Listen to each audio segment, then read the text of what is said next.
The United States Senate has sent a clear message to the White House. President Trump's authority to order military action against Iran must be limited. Lawmakers from both parties joined forces, marking a rare bipartisan rebuke of presidential power. At the heart of the debate is a fundamental question: who decides when America goes to war, the president or Congress? This vote comes after months of rising tensions with Iran, including attacks on oil tankers, the downing of a U.S. drone, and strikes on Saudi oil facilities. President Trump's maximum pressure campaign, featuring harsh sanctions, has only heightened fears of open conflict. The Senate's resolution is a direct assertion of congressional authority, demanding that the president seek approval before engaging in hostilities. Several Republican senators broke ranks, joining Democrats to pass the measure. Their message: the decision to go to war is too important for one person alone. The Constitution gives Congress this responsibility, and lawmakers are reclaiming their role. This vote is more than a reaction to recent events. It's an attempt to rebalance power between the executive and legislative branches. The bipartisan support shows concern about presidential overreach is not limited to one party. Senators are insisting that the voices of the American people, through their representatives, must be heard. The Senate's action marks a pivotal moment in the ongoing debate over war powers. It's a demand for accountability and a check on unilateral military action. The Senate's action was triggered by President Trump's January 2020 drone strike in Baghdad, which killed Iranian General Qasem Soleimani. The administration called it a necessary act of self-defense, claiming Soleimani was plotting attacks on Americans. But Congress was not consulted, and key lawmakers were briefed only after the fact. This secrecy alarmed many, raising fears of stumbling into war without a clear strategy or legal authority. Iran retaliated with missile strikes on U.S. bases in Iraq. No Americans died, but dozens suffered brain injuries. The rapid escalation showed how quickly conflict could spiral out of control. Many senators, recalling the lead-up to the Iraq War, were skeptical of the administration's intelligence. The experience made Congress wary of unchecked executive power.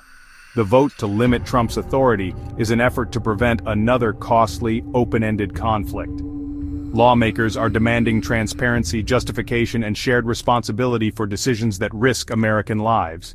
The events of January 2020 were a wake-up call for Congress. The resolution is a call for debate before military action, not after. The Senate used the War Powers Resolution, a 1973 law, meant to check the president's ability to wage war without Congress. Passed after Vietnam, it requires the president to seek congressional approval for extended military action. The Senate's new resolution, introduced by Senator Tim Kaine, directs the president to halt hostilities against Iran unless Congress authorizes them. It allows for self-defense but draws a clear legal boundary against open-ended conflict. Kaine and supporters say this isn't about Trump, it's about restoring Congress's constitutional role. Presidents of both parties have eroded congressional war powers for decades. The resolution doesn't block self-defense or cut military funding. Instead, it forces debate and a vote before major conflict begins. It's a preventative measure to avoid another costly war in the Middle East. The message: military campaigns can't escalate on the president's word alone. Congress must have a say before America goes to war. The War Powers Resolution is Congress's tool to reclaim its authority. Supporters of the resolution, both Democrats and some Republicans, argue Congress has neglected its duty to authorize war. They cite the Constitution's clear grant of war powers to Congress and criticize the administration's vague briefings after the Soleimani strike. Lawmakers like Senator Mike Lee say the executive branch can't police itself and that Congress must prevent endless wars. They demand a clear strategy and public debate before risking American lives. Opponents, led by Senate Majority Leader Mitch McConnell, argue the resolution would tie the president's hands and signal weakness to adversaries. They insist the president needs flexibility to respond to threats and defend the Soleimani strike as justified. Critics warn the measure could embolden Iran and make America less safe. For them, the vote is about not undermining the commander-in-chief during a crisis. The debate is about constitutional principles versus the need for swift action. The Senate remains deeply divided on how best to protect American interests. The Senate's vote is symbolic. President Trump has vowed to veto the resolution, and Congress lacks the votes to override him.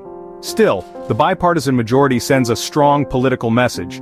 There's no blank check for war with Iran. The vote could deter unilateral military action by making clear there's significant opposition in Congress. It's a warning to the president, and a signal to allies and adversaries that U.S. policy is contested. The debate marks a pushback against decades of expanding presidential war powers. It may encourage Congress to play a more active role in future foreign policy decisions. The War Powers Resolution is back in the spotlight, and its interpretation could shape future conflicts. The Senate's action exposes deep divisions over how to handle Iran and the Middle East. Some favor maximum pressure, others call for diplomacy and restraint. The vote highlights the lack of consensus in Washington, and the stakes for U.S. policy abroad. The question of who decides on war remains unresolved, but Congress is demanding a voice.